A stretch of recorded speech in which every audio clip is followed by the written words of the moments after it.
السلام عليكم ورحمة الله وبركاته. الوضع في اليمن ما يتحمل الناس تطالب بحرب أو تترك اليمن لشان.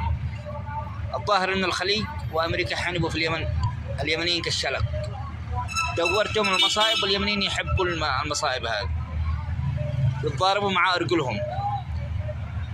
يا الآن قرر يطلع من مجلس الأمن بصرف لكل يمني بيت وفيلا وراتب عشان العالم يهدأ.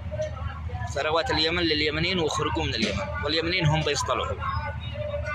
لا تصدقوا اليمنيين تحاربوا بينتهم بين، والله أنتم بتروحوا، صدقوني. هذه رسالة، يا شعلوها حرب. اليمنيين مش خسرانين حاجة، يناموا فوق الحجر فوق الجبال فوق التراب. أنتم اللي خسرانين، أنتم أصحاب السيارات والمكيفات أنتم اللي بتخسروا. الأيام هذه تكون حاسمة، والله أعطاكم من المال أن تصرفوا على أنفسكم على أخوانكم المسلمين، ولكن الأمة قادوها ناس أشرار. الآن على مجلس الأمن حتى اليمنيين يمكن الآن يطالبوا في مجلس الأمن بعقد في داخل اليمن، ما عندهم افتراضيين. التاريخ يعيد نفسه، واليمن هي بتقود العالم من جديد. هذه الرسالة للجميع يفهموها.